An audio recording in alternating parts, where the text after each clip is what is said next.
Juste avant que les applaudissements ne s'éteignent, il y a un moment où l'on réalise que la célébration n'est pas pour soi. C'est pour son départ. On disait que c'était une journée historique pour Dinex Global. C'est ainsi que l'email l'avait annoncé. Une assemblée générale, un bar ouvert et même un quatuor à cordes sur scène. Le genre de démonstration grandiose qu'on ne voit que lorsqu'on prend sa retraite ou qu'on sauve l'entreprise. Apparemment, j'avais opté pour la deuxième option. Je m'appelle Oli Jamzon, stratège senior en stratégie de compte. Du moins, c'est ce qui était écrit sur mon badge ce matin.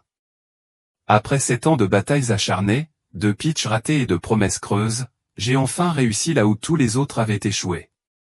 Northcrest Capital, un client que Dynx poursuivait depuis 10 ans, pour un contrat d'une valeur de plus de 380 millions de dollars en rendement prévu. Alors, lorsqu'ils m'ont appelé sur scène, je me suis laissé emporter par cette sensation, juste un instant, la fierté, le soulagement, ce murmure lointain et plein d'espoir que j'étais peut-être enfin plus que la simple femme derrière les chiffres. Je montais lentement les escaliers, essayant de ne pas laisser transparaître mon émotion. Les lumières de la salle de bal me réchauffaient le visage. Les applaudissements fusaient comme des vagues dans une salle fermée. Des banderoles étaient suspendues au-dessus de ma tête. Dynx s'élève. Raymondé, le PDG, attendait au centre de la scène, tenant un trophée en verre poli gravé de mon nom. Il me serra la main, se pencha pour la séance photo orchestrée et adressa un large sourire à la foule. Et puis, entre ses dents, les lèvres à peine remuées, il murmura, « Il y a une lettre de licenciement qui attend sous ta chaise, avec effet immédiat. » Je clignai des yeux. Souris. Oli, les flashs des appareils photo sont toujours là. Les applaudissements n'avaient même pas encore faibli. Mes oreilles bourdonnaient, non pas à cause du bruit, mais à cause du silence intérieur. Mes doigts se resserrèrent autour de la base du trophée et je hochai machinalement la tête en direction de la foule. Les gens se levèrent. Ils applaudirent plus fort. Je n'entendis plus que le mot « indemnité de départ ».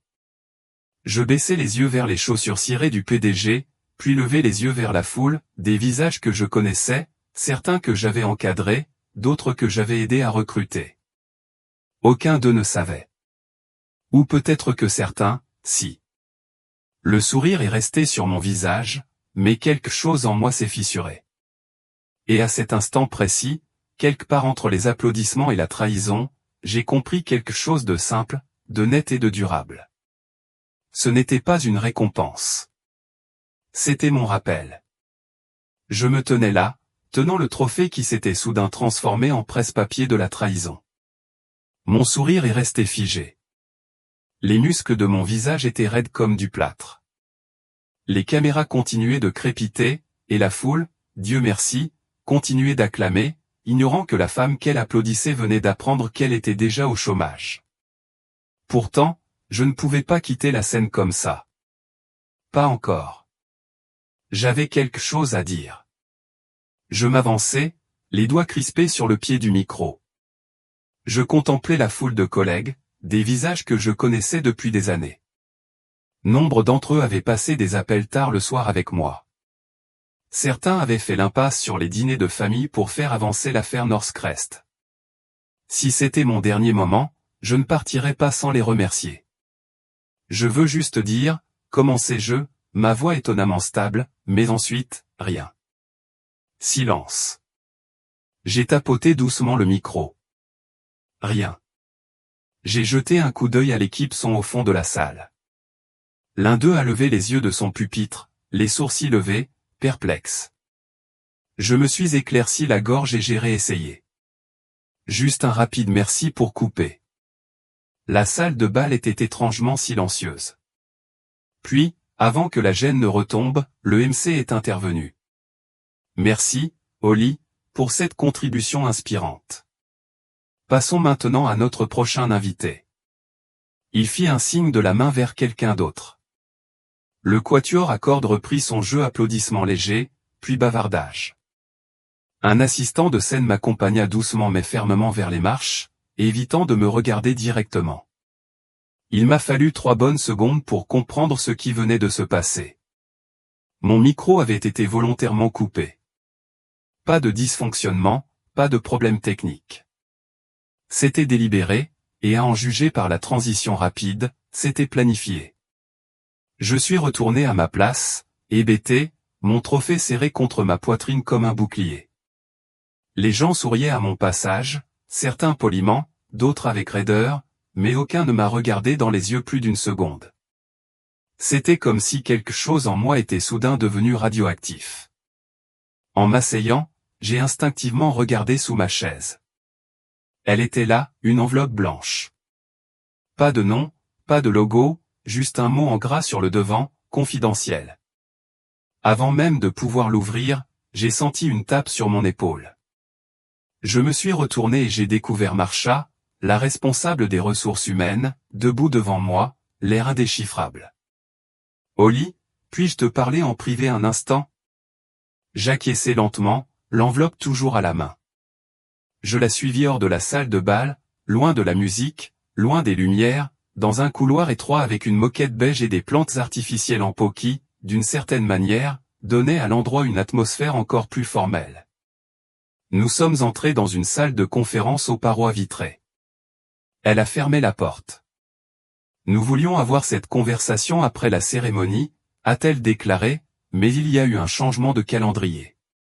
Elle a glissé un document vers moi sur la table. Je n'avais même pas encore ouvert l'enveloppe, mais je savais de quoi il s'agissait. C'était le même contenu, simplement transmis oralement pour éviter toute question en raison d'une restructuration de la direction et d'un alignement budgétaire. Votre poste est supprimé avec effet immédiat. Votre indemnité de départ a été préparée. Je la fixais, bouche bée, mais aucun mot ne sortait. J'avais recruté un client valant des centaines de millions. J'avais sauvé leur quart. J'avais sauvé la réputation de Ray, et il m'effaçait au beau milieu de ma propre ovation. Les applaudissements résonnaient encore dans mes oreilles. Sauf que maintenant, on aurait dit des rires.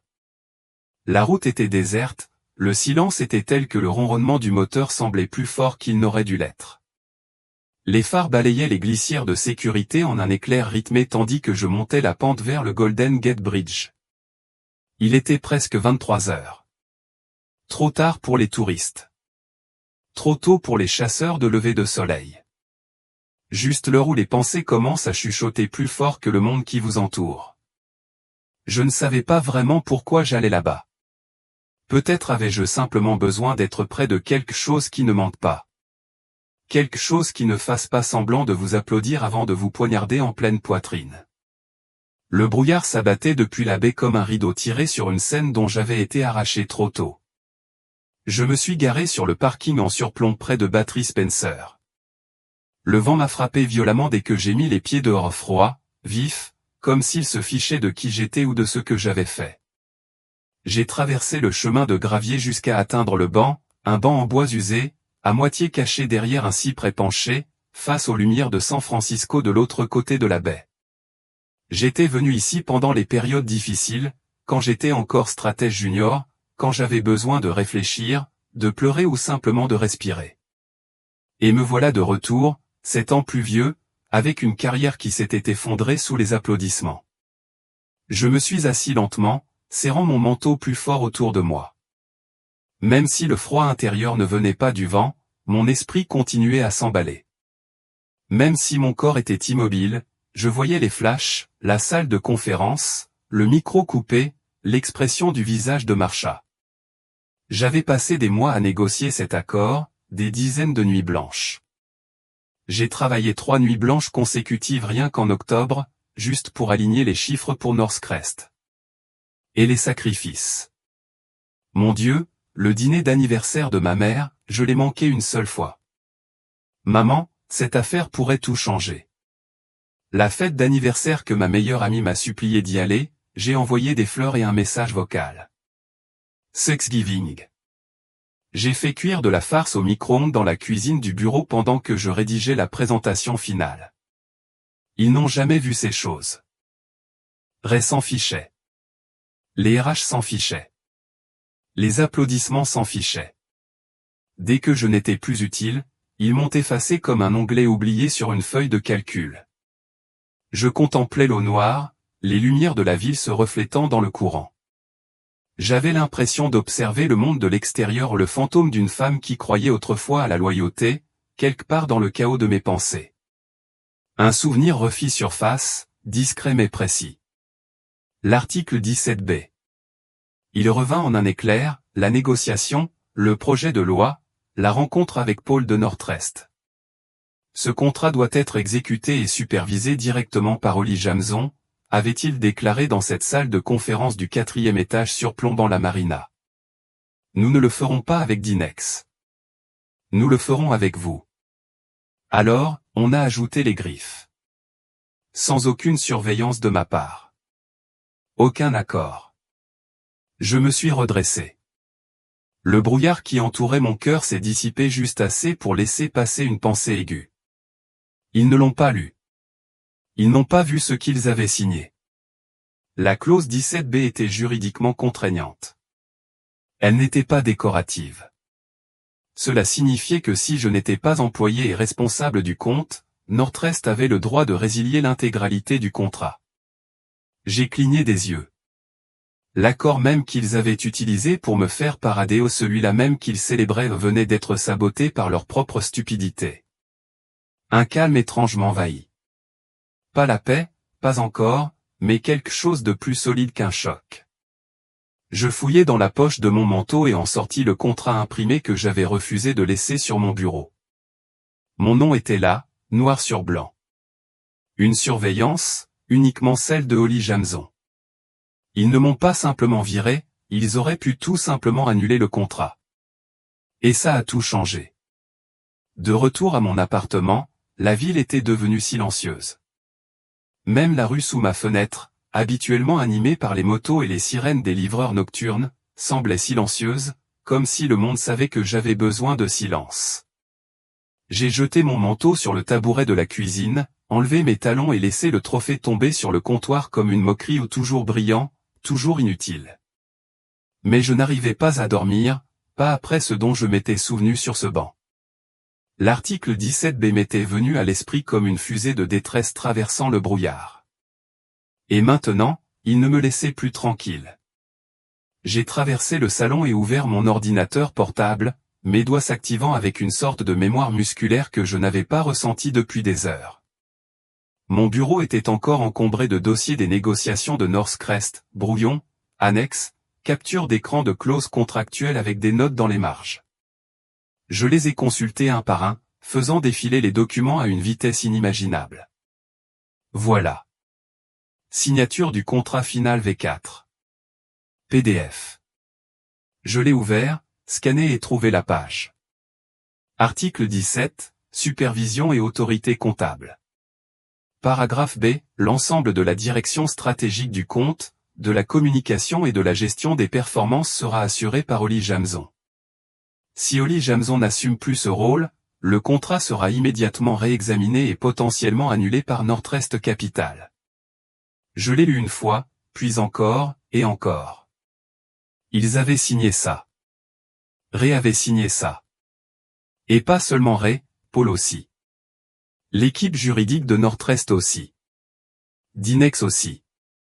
Mais quelqu'un l'avait-il vraiment lu? La clause 17b n'était pas une simple formalité.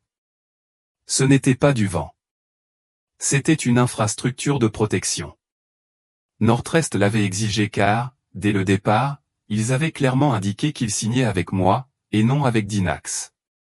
J'ai cliqué sur le dernier email que j'avais envoyé à Paul, celui qui contenait le contrat signé et la confirmation d'ouverture de compte. Mon cœur a ralenti en faisant défiler la page jusqu'à la ligne CC. Il était écrit, à Paul. whittaker@northwestcapital.com ccoli.jamson@dexglobal.com. Objet, accord final entièrement signé. Paul, merci pour votre confiance et votre partenariat. Vous trouverez ci-joint l'accord signé et le calendrier du projet. Je me réjouis de collaborer avec vous sur ce projet passionnant. Cordialement, Olly. C'était tout. Pas de Ray, pas d'équipe juridique, pas d'opération, pas de relations publiques, juste moi. Je me suis lentement reculé, les yeux rivés sur l'écran. L'ironie était stupéfiante. Il m'avait utilisé comme le visage de l'affaire, le moteur de la victoire, l'ambassadeur de la marque, garant de la confiance et de la vision. Mais il ne s'était pas impliqué dans l'étape la plus cruciale, la livraison. Cette clause n'était pas un détail insignifiant. C'était un élément déclencheur, et il venait de l'allumer en me licenciant. Je me suis levé, je me suis dirigé vers la fenêtre et j'ai regardé la rue déserte. La curiosité avait laissé place à quelque chose de plus ferme, ni la rage, ni l'amertume, mais la détermination. Je n'allais pas crier. Je n'allais pas ramper. Je n'avais pas besoin de claquer les portes ni de publier des diatribes acerbes en ligne. J'avais mieux, un contrat signé, une clause légale et la certitude de détenir la seule carte qu'ils ignoraient m'avoir distribuée. Ils pensaient en avoir fini avec moi, mais je ne faisais que commencer. Demain matin, je passerai l'appel qui allait tout changer. L'écran brillait dans le noir comme un portail que je n'étais pas prêt à ouvrir. J'étais assis en tailleur au bord de mon canapé. Le contrat Nord-Est était toujours ouvert sur mon ordinateur portable, la clause 17B me fixant comme une bouée de sauvetage silencieuse. L'appartement autour de moi était calme et sombre, seul le bourdonnement du réfrigérateur et le tic-tac de l'horloge murale marquaient le rythme de mon hésitation. J'ai fixé le contact de Paul Whittaker pendant près de 5 minutes. Son nom restait là, impassible, entouré de tous les autres cadres que j'avais contactés par courriel, en costume et au sourire flou. Mais Paul avait toujours été différent, calme, vif, d'une perspicacité déconcertante lors de notre première rencontre. J'ai été surpris de voir à quel point il écoutait avant de parler. L'homme n'a pas perdu de temps ni de mots, ce qui a rendu la situation encore plus terrifiante. J'ai décroché le téléphone. Une sonnerie, 2, 3. Paul Whittaker. Sa voix était la même que dans mes souvenirs, ferme et claire, comme celle d'un homme qui garde toujours le cap. J'ai dégluti une fois, resserrant ma prise sur le téléphone. Salut Paul. C'est Holly. Il y eut un moment de silence. Holly, bonsoir. Tu appelles tard. Tout va bien? J'ai hésité. Je n'étais pas sûr d'appeler, mais il faut que tu saches. J'ai été licencié aujourd'hui. Une autre pause. Mais cette fois, je pouvais sentir la tension monter à travers la ligne. Lâcher prise, répéta-t-il. Oui. Avec effet immédiat après la cérémonie. Dinex. Ils m'ont versé mon indemnité de départ. Il n'y avait aucun bruit de fond de son côté. Pas de frappe, pas de froissement de papier, juste un silence si profond qu'on avait l'impression qu'on procédait à un calibrage. C'est impossible, dit-il finalement, la voix plus basse. C'est vous qui dirigez l'affaire. Vous avez négocié l'intégralité de l'accord. Pourquoi diable? Il n'a pas terminé la question. Peut-être savait-il déjà qu'il n'y aurait pas de bonne réponse. J'ai pris une profonde inspiration. Le contrat contient une clause, la clause 17B. Elle stipule que je dois assurer l'orientation stratégique et la communication. À défaut, l'accord peut être annulé. Paul expira lentement, presque comme s'il venait de se souvenir de cette partie également. Je m'en souviens. Tu t'es battu pour ça. On a insisté. Son ton avait changé, calculé, comme si les rouages de sa tête tournaient déjà. Je me suis soudain senti plus petite, comme si je lui avais tendu un fil sous tension et que je ne savais pas s'il allait le couper ou le laisser s'enflammer. Avez-vous le temps de nous rencontrer demain matin, a-t-il demandé. En personne? Je clignai des yeux. Oui, bien sûr. Je peux venir à votre bureau. Non, mon agenda est plein, mais nous sommes en ville pour le sommet annuel de la finance. Je vous enverrai l'adresse de l'hôtel. 19h30 précise. Apportez une copie imprimée du contrat. Mes doigts bougeaient déjà pour attraper un stylo. Paul, dis-je doucement, juste pour que je comprenne, est-ce que tu prévois de mettre fin à ton contrat? Il n'a pas répondu tout de suite. Puis doucement, et sans aucune performance dans sa voix, il a dit les mots qui ont atteint quelque chose que je ne m'étais pas permis de ressentir toute la nuit. Holly, je vais être honnête avec toi. Je n'ai pas signé avec Dinex. Une autre pause. J'ai signé avec toi. Je restais figé. Ces mots résonnèrent comme un poids chaud sur ma poitrine meurtrie. Je ne savais pas quoi dire, ni comment gérer cet aveu. Il s'est éclairci la gorge. Repose-toi un peu. On se voit demain matin.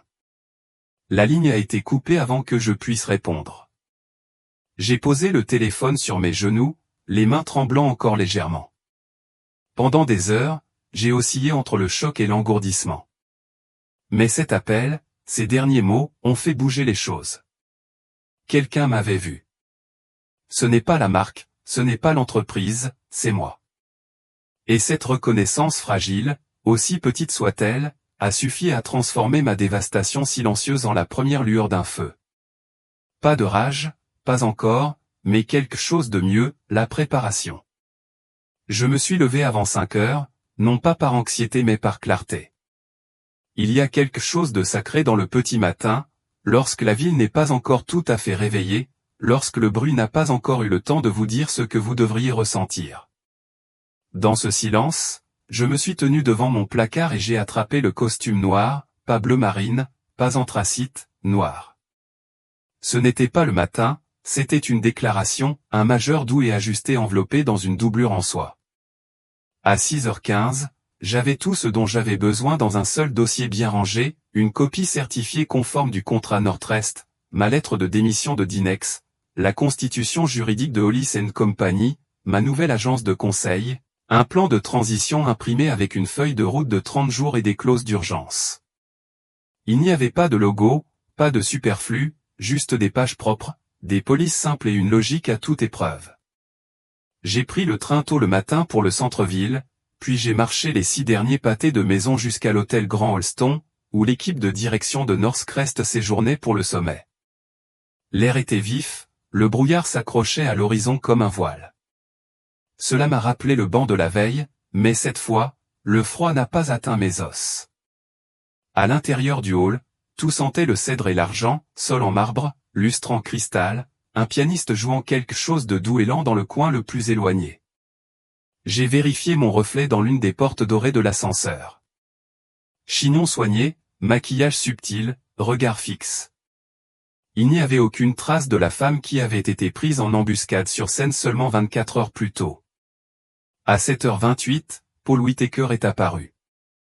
Il portait un costume gris ardoise, sa cravate tirant sur l'argent. Derrière lui, un jeune homme portant des lunettes à monture métallique et tenant une tablette. Paul a fait un geste dans ma direction. Holly, monte. Pas de plaisanterie, pas de perte de temps. J'ai suivi.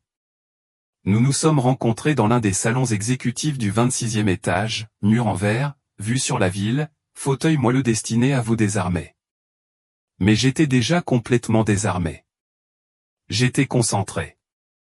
Paul s'assit. Je fis de même. Son assistant resta debout, observant silencieusement. Écoutons-le, dit Paul. Je n'ai pas hésité, je n'ai pas hésité. J'ai ouvert le dossier, je lui ai remis le contrat avec la clause 17B surlignée, puis j'ai glissé le plan de transition. Depuis hier, je ne suis plus employé par Dinex, conformément à notre accord.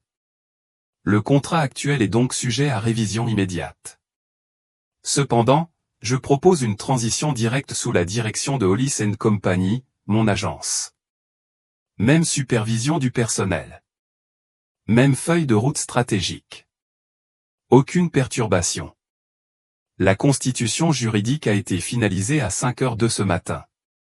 L'EI est inclus dans l'annexe. Paul ne s'y a pas. Il lut rapidement, feuilletant les pages comme un homme qui comprenait les enjeux et appréciait quelqu'un qui était préparé. Après quelques minutes, il se pencha en arrière, croisant les mains. « Tu bouges vite. »« Tu me l'as appris, » dis-je, calme et précis. Il laissa échapper quelque chose entre un souffle et un rire. « Et les systèmes ? Aurez-vous accès à l'environnement CRM, aux analyses, aux tableaux de bord, aux outils de prévision, à tout ce que j'ai créé?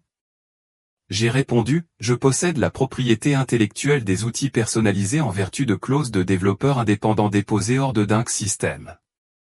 La couche d'analyse est propriétaire.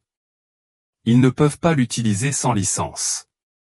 Paul regarda son assistant, qui hocha la tête en silence. Puis il m'a regardé. Cet accord est trop important pour échouer. Nous le gérons sous votre responsabilité, à condition que la transition se déroule sans heurts. J'étais prêt à dire merci, à terminer la réunion. Mais il a ensuite ajouté, j'ai 5 autres comptes hérités qui cherchent discrètement à quitter Dynx. Pourriez-vous également vous en occuper?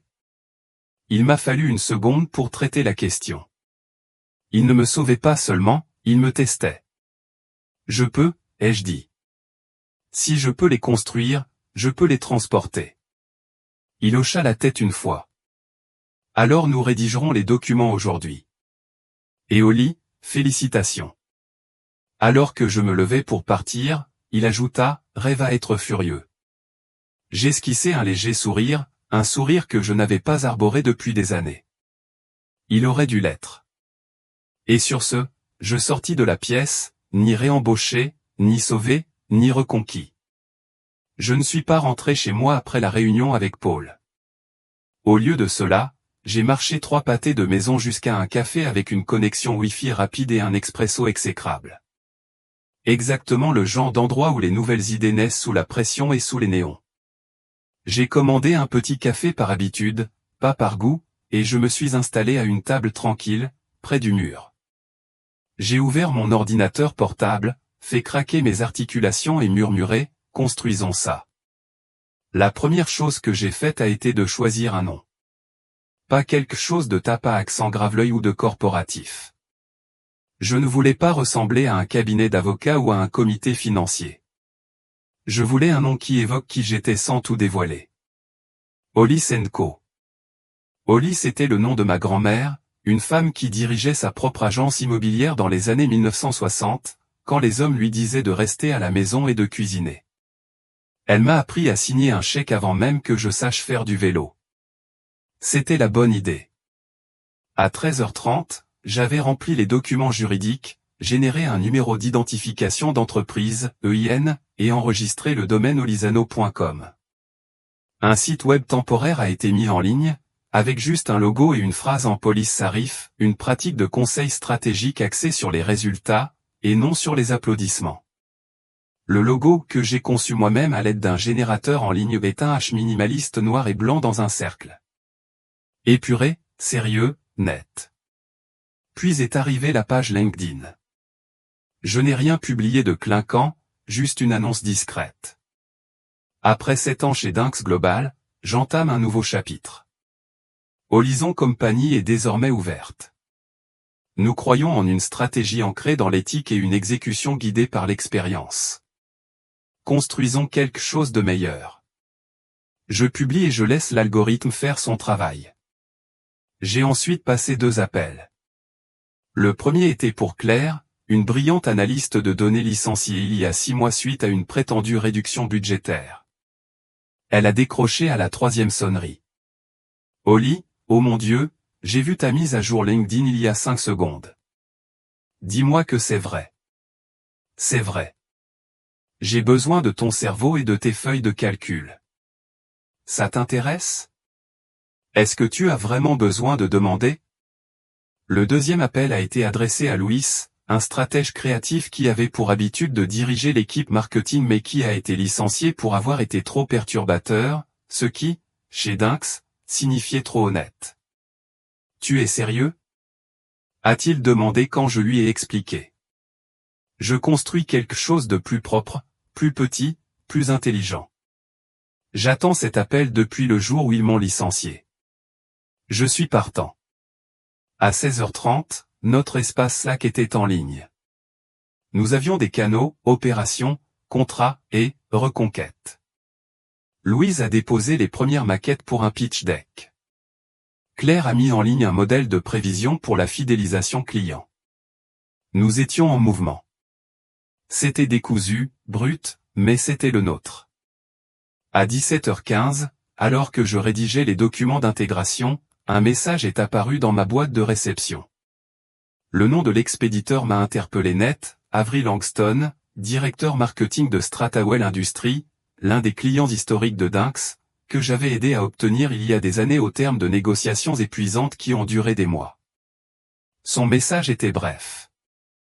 J'ai entendu parler de ce qui s'est passé.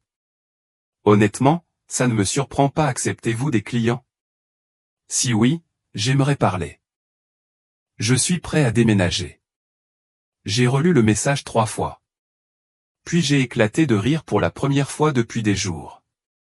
Avery n'a pas attendu qu'on la sollicite. Elle est venue à moi.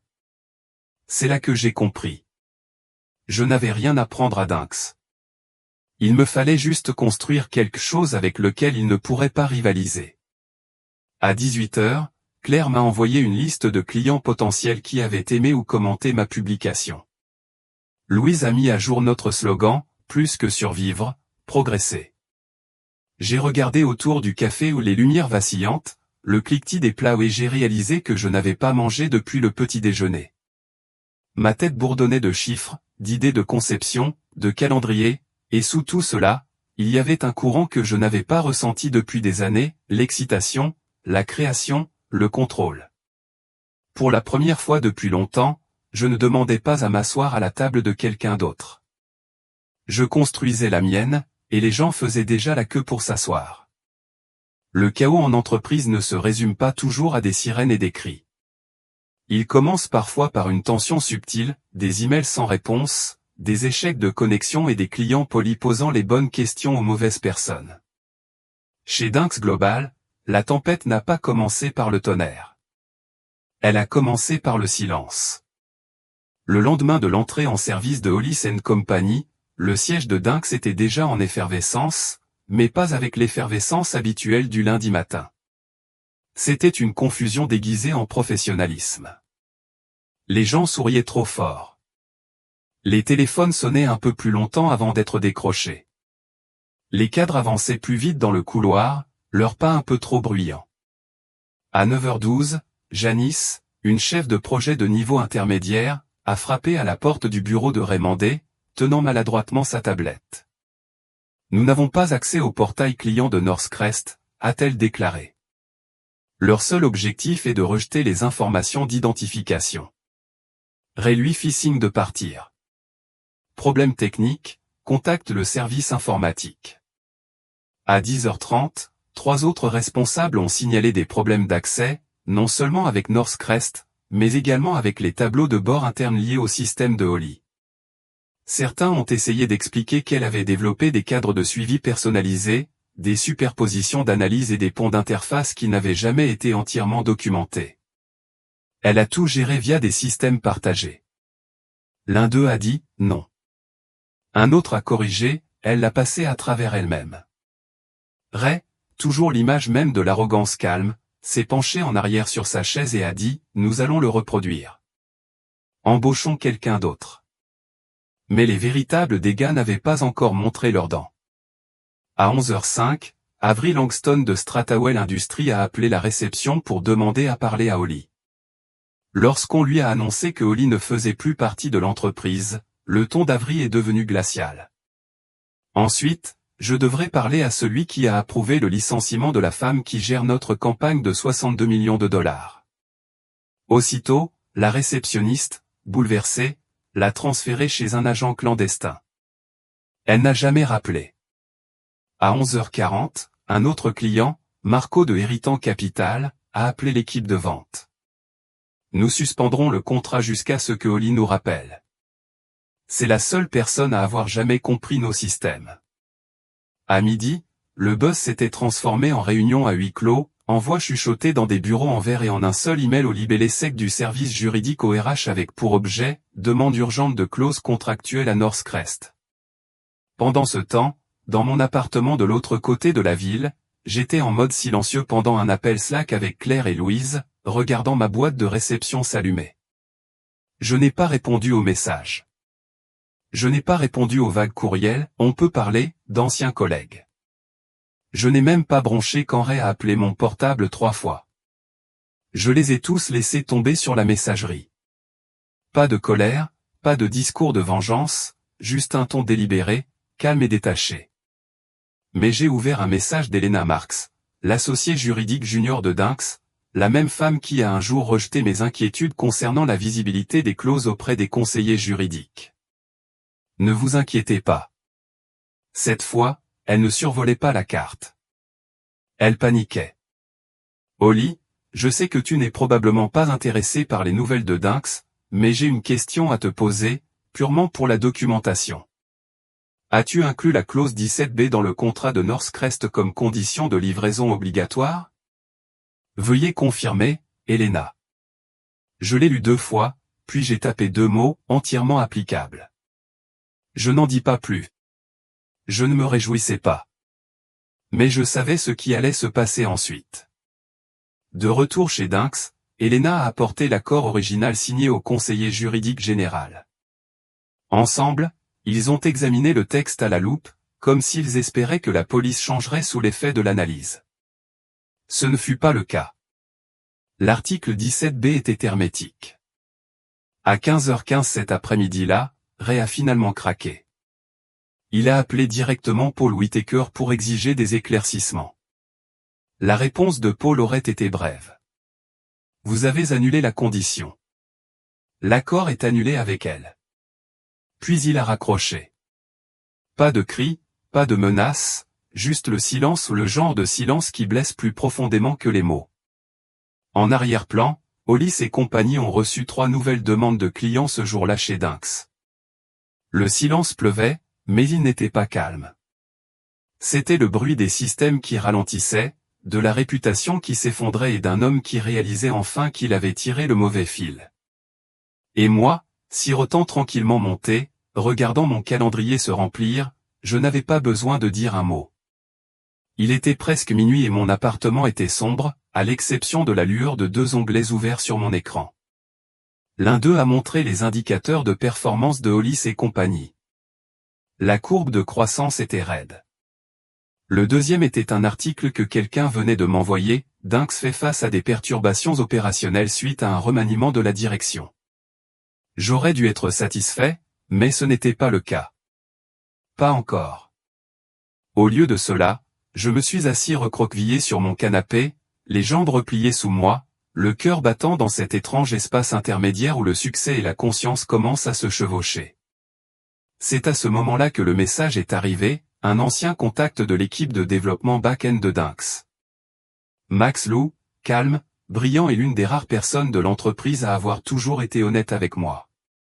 Nous n'avions pas parlé depuis qu'il avait été licencié il y a 6 mois, lors du 3e tour de réalignement stratégique. Max entendit ce qu'ils firent. Je suis toujours fou de toi.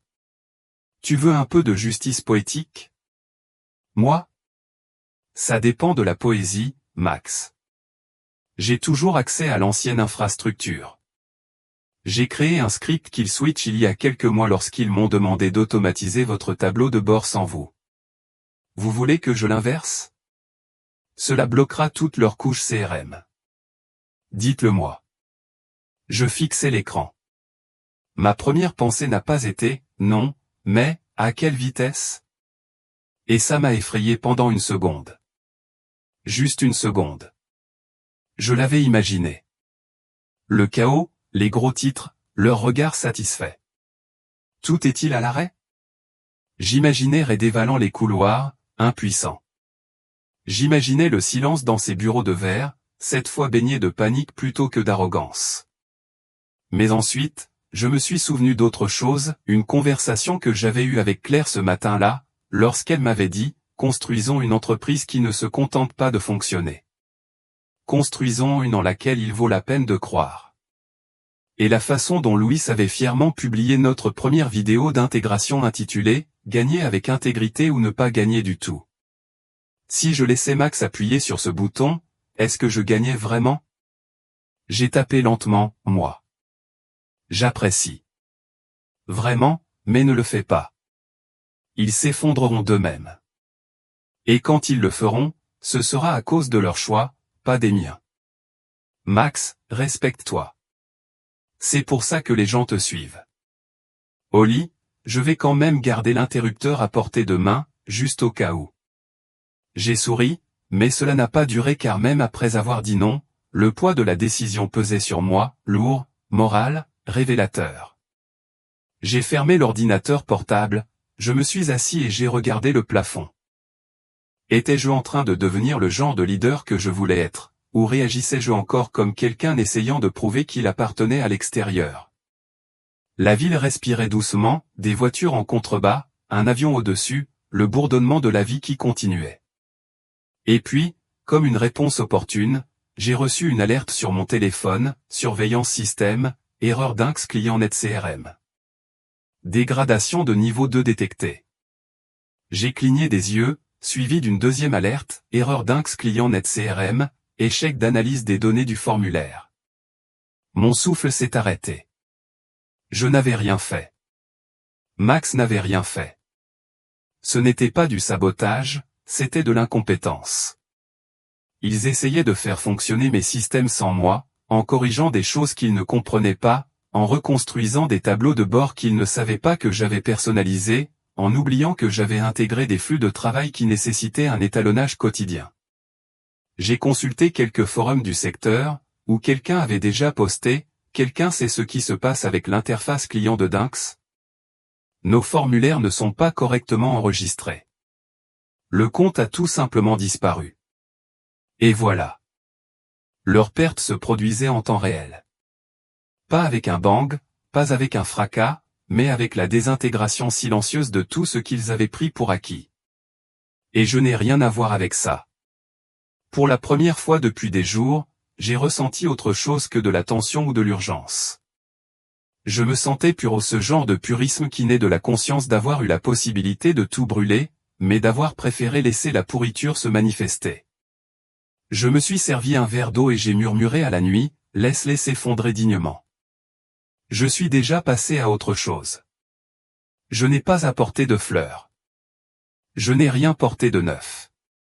Lorsque je suis entré dans le même salon exécutif où j'avais présenté Hollis & Company pour la première fois il y a moins d'une semaine, j'avais exactement la même apparence, costume noir, cheveux attachés en arrière, étui minimaliste pour ordinateur portable à la main, mais tout avait changé. La pièce était déjà installée, 2 chaises, une table en verre propre et un seul dossier placé soigneusement au centre. Paul Whittaker se tenait près de la fenêtre, me tournant le dos, regardant le brouillard s'abattre sur l'horizon. Il n'y avait pas de bavardage, pas de plaisanterie, seulement le genre de silence qui précède quelque chose de définitif. « Oli, dit-il en se tournant vers moi, c'est fait, Siki. » Il fit un geste vers le dossier. Je le pris et l'ouvris lentement, parcourant les premières pages. Accord de transition de service entre Northwest Capital et Horizon Co. C'était là, signé, tamponné, daté. Je me suis arrêté à la ligne budgétaire sous la section des primes de performance et j'ai levé les yeux vers lui. Bonus de 5%. Paul hocha la tête. Tu as géré ça avec grâce et rapidité. C'est rare. Je n'ai pas souri. Je n'en avais pas besoin. Ce moment m'appartenait déjà. Je ne le gâcherai pas, ai-je dit. Je sais, répondit-il, avant d'ajouter plus doucement. Tu ne l'as jamais fait. Il s'assit et se servit une tasse de café sur le plateau que l'hôtel avait mis à ma disposition. Je restai debout, tenant le dossier comme une promesse silencieuse de tout ce que j'avais sacrifié pour arriver ici. Il y a encore une chose que tu devrais savoir, dit Paul, presque comme une réflexion après coup. Tu n'as pas seulement gagné un client cette semaine. Tu as coûté à Dynex l'un de ses plus gros investisseurs. J'ai cligné des yeux. Pardon? Il sirota son café, puis se laissa aller en arrière comme quelqu'un qui raconte une histoire dont il savait déjà qu'elle allait faire mouche. Tu as déjà entendu parler de Alverton Equity? Bien sûr que oui.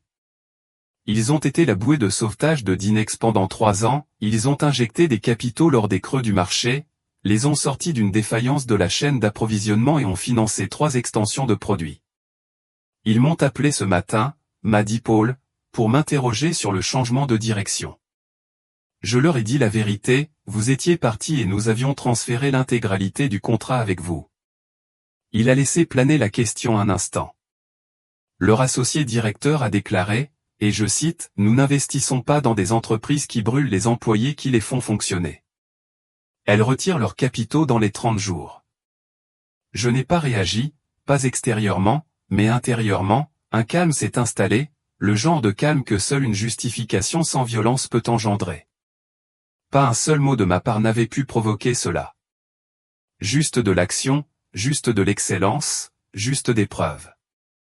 Plus tard dans la journée, je me suis retrouvé avec Claire et Louise dans notre espace de coworking. Rien d'extraordinaire. Des briques apparentes, une machine à café surchargée, un mur de tableaux blancs déjà à moitié couvert de notes. Nous étions en train de finaliser les plans d'intégration de 2 nouveaux clients lorsque Claire a levé les yeux de son écran. « Vous avez entendu ?» a-t-elle demandé. L'action d'Inex a encore chuté de 4% ce matin. Louise siffla. Le karma est rapide cette semaine. Je haussai les épaules. Ce n'est pas le karma, c'est les mathématiques. Quand on soustrait de la valeur, on soustrait du soutien. Aucun d'eux ne répondit, mais je le vis. Leur regard s'attarda une seconde de plus. Leur posture penchée en avant. Je n'étais pas seulement un de leurs collègues. J'étais quelqu'un qu'ils étaient fiers de suivre. Non pas parce que j'étais bruyant, ni parce que j'étais devenu radical, mais parce que je laissais parler mon travail. Ce soir-là, je rentrais chez moi sans musique dans les oreilles. Juste le bruit de la circulation, des voix étouffées, le bourdonnement de la vie urbaine. Je m'arrêtais à la librairie du coin, près de chez moi, et achetais un stylo, un bon, en laiton massif, lourd dans la main. De retour chez moi, j'ai signé le contrat client à l'encre. Je n'en ai rien publié, je n'en ai rien dit à la presse, je n'ai pas rédigé de fil de discussion sur LinkedIn, mais quelque part dans un bureau du centre-ville, un investisseur se retirait de Dinex. Ailleurs, un client transmettait la proposition de ma nouvelle agence au service juridique. Et au milieu de tout cela, j'étais exactement là où je devais être, imperturbable, sans complexe et en pleine possession de mes moyens. Au moment où je me suis servi mon café du matin, la vague s'était déjà transformée en onde. Les marchés ont ouvert à 9h30. Et à 9h42, l'action d'Index Global avait chuté de 17,2%, sa plus forte baisse en une seule journée depuis près de 4 ans. Je n'avais pas besoin de regarder ça. Je savais déjà que ça allait arriver. Pourtant, une partie silencieuse de moi planait sur l'onglet des nouvelles financières, sirotant lentement tandis que les gros titres défilaient comme des rythmes de tambour. L'action d'Index chute suite au départ de clients et d'investisseurs. Effondrement stratégique ou échec de la direction. Les analystes analysent le ralentissement de Dinex. Qui était Oli Jamson et pourquoi son départ a-t-il brisé le système? J'ai lu ce dernier article 2 fois. Non pas à cause du titre, mais à cause de la formulation. Qui était Oli Jamson? Je n'étais pas parti. Je n'étais pas enterré. J'avais simplement cessé de répondre à leur histoire. Et maintenant, ils la réécrivaient en mon absence. À 10h08, j'ai reçu un message de Tasha Riley, journaliste financière senior chez Market Pulse, me demandant si j'étais ouvert à une discussion discrète et informelle sur les changements de direction chez Dinex et les répercussions sur les clients. Je n'ai pas répondu. Je l'ai transmis à Claire avec un mot. On ne court pas après le récit. On en construit un. Louise a ajouté un emoji clin d'œil et a commencé à rédiger un article marquant pour le 3e client signé par Oli C'est quoi en 5 jours. Nous étions à court d'énergie, avancions vite, et personne n'avait le temps de se réjouir. Mais la satisfaction ne ressemblait pas toujours à un feu d'artifice. Parfois, elle ressemblait à un rythme tranquille. Et cette semaine, notre rythme était régulier et soutenu.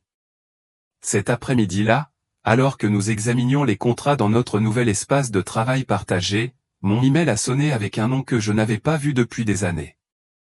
Elliot Traml, ancien vice-président senior chez Dinex. Bien habillé, égocentrique. Il m'appelait souvent, le chuchoteur de tableur, en réunion. À moitié en plaisantant, totalement dédaigneux. Il a toujours pris soin de m'interrompre juste au moment où j'abordais des points clés lors des séances de stratégie. Objet, enregistrement. Le message était court. Oli, on dirait que tu vas bien. Je suis sûr que tu entends souvent ça, mais les choses ont vite changé ici. Je viens de remettre ma démission. Je me demande si vous avez de la place pour quelqu'un ayant une connaissance approfondie des clients d'entreprise et une ouverture d'esprit. Pas d'ego cette fois, juste de l'admiration. Je l'ai contemplé un long moment. Non pas par surprise, mais parce qu'il marquait quelque chose que je ne m'attendais pas à ressentir aussi clairement. La fin. Je n'avais pas besoin d'écrire une longue réponse.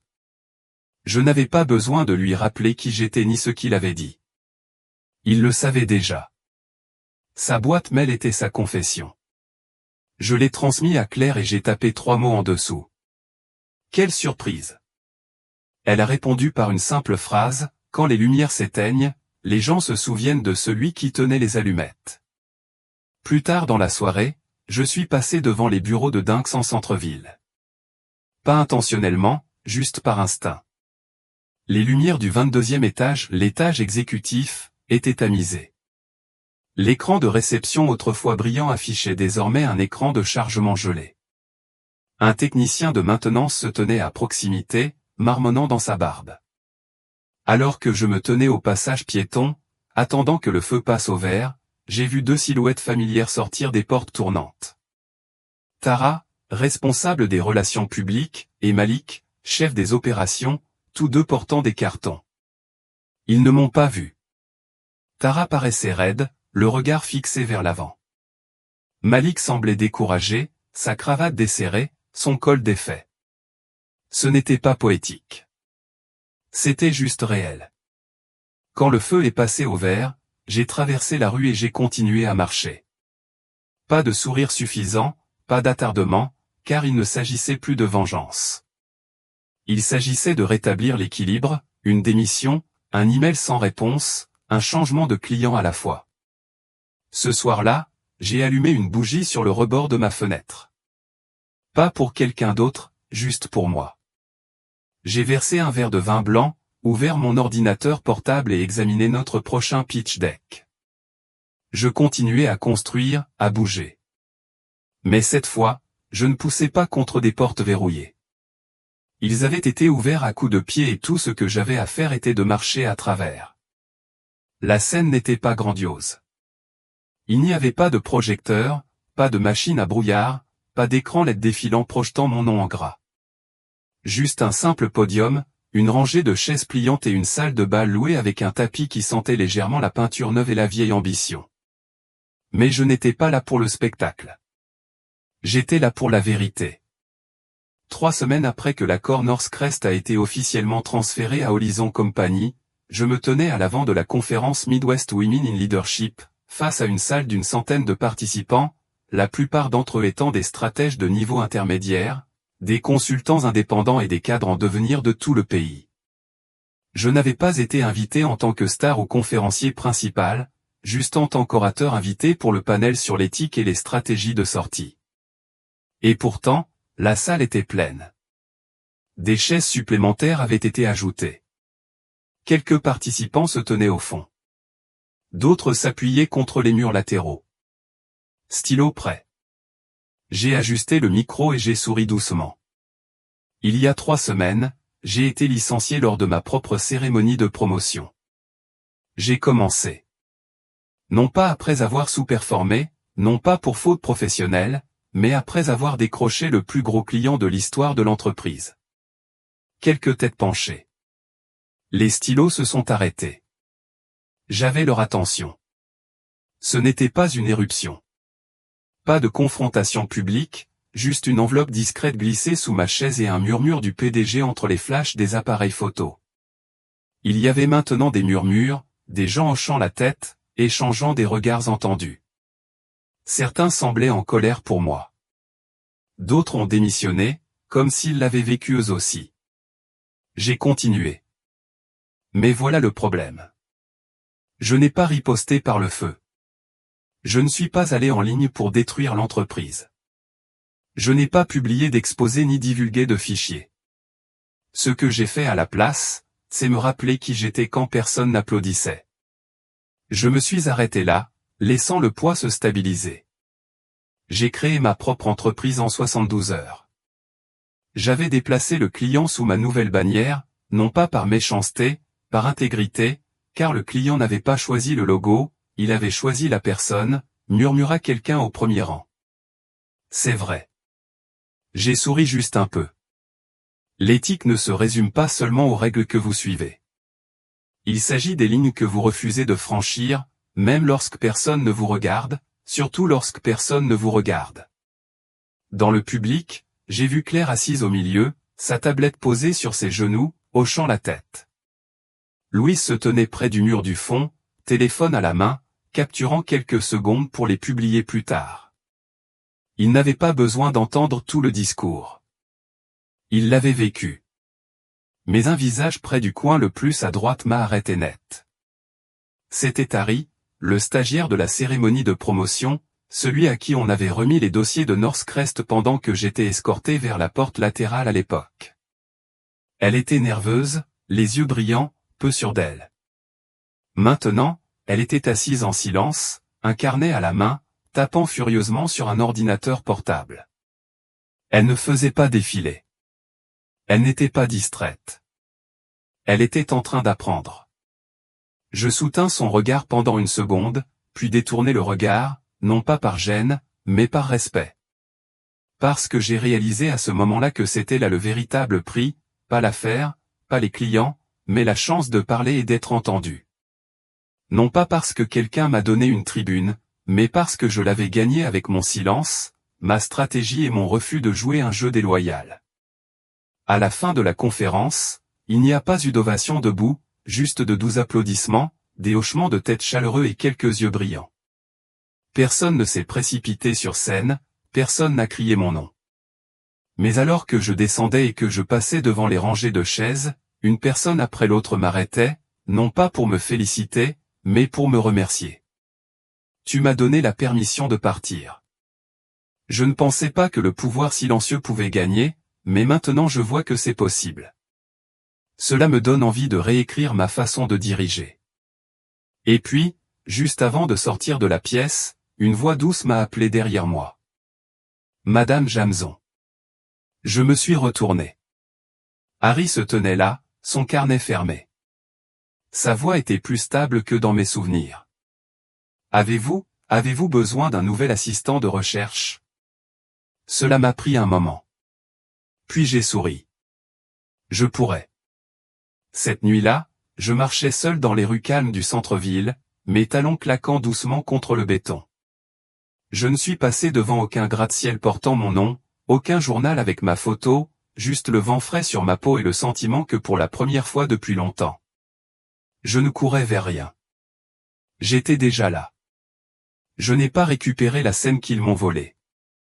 J'ai construit le mien.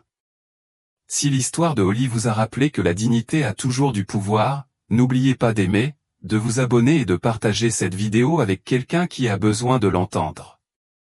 Parfois, la voix la plus douce dans la pièce porte la vérité la plus nette.